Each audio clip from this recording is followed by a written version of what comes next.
اعوذ باللہ من الشیطان الرجیم بسم اللہ الرحمن الرحیم۔ السلام علیکم ورحمۃ اللہ وبرکاتہ۔ طالب علم ساتھیو، اس سے پہلے والی ویڈیو میں ہم نے پارہ نمبر 3 سورہ آل عمران کی آیت نمبر 7 کا ترجمہ اور تفسیر پڑھی۔ اس ویڈیو میں ہم سورہ آل عمران کی آیت نمبر 8، 9، 10 اور 11 کا ترجمہ، تفسیر، عربی، شان نزول پڑھیں گے اور قرآن کی روشنی میں اہم دینی مسائل بھی سیکھیں گے۔ لنک میں نے اس ویڈیو کے ڈسکرپشن میں شیئر کر دیا ہے۔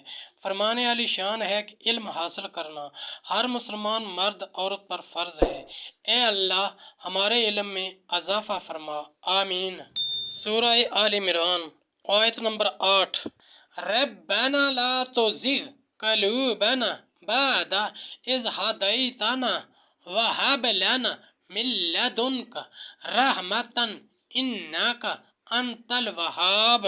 ترجمہ، اے رب ہمارے دل ٹیڑے نہ کر بعد اس کے کہ تو نے ہمیں ہدایت دی اور ہمیں اپنے پاس سے رحمت عطا کر، بے شک تو ہے بڑا دینے والا۔ آیت نمبر 9۔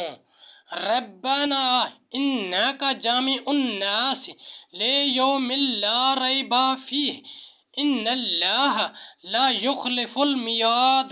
ترجمہ، اے رب ہمارے، بے شک تو سب لوگوں کو جمع کرنے والا ہے اس دن کے لیے جس میں کوئی شبہ نہیں، بے شک اللہ کا وعدہ بدلتا نہیں۔ آیت نمبر 10۔ ان الذین کفروا لن تغنی عنہم اموالہم ولا اولادہم من اللہ شیئا واولئک ہم وقود النار۔ ترجمہ، بے شک وہ جو کافر ہوئے ان کے مال اور ان کی اولاد اللہ سے انہیں کچھ نہ بچا سکیں گے اور وہی دوزخ کے ایندھن ہیں۔ آیت نمبر 11۔ كداب آل فرعون والذین من قبلہم كذبوا بآیاتنا فأخذهم اللہ بذنوبہم واللہ شدید العقاب۔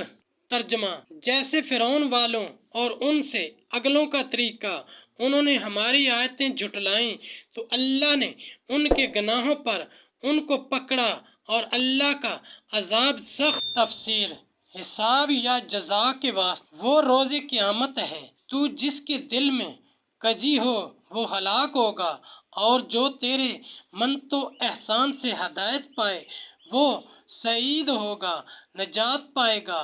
مسئلہ، اس آیت سے معلوم ہوا کہ کذب منافی الوحید ہے، لہٰذا حضرت قدوس قدیر کا کذب محال اور اس کی طرف اس کی نسبت سخت بے ادبی رسول اکرم صلی اللہ علیہ وآلہ وسلم سے منحرف ہو کر۔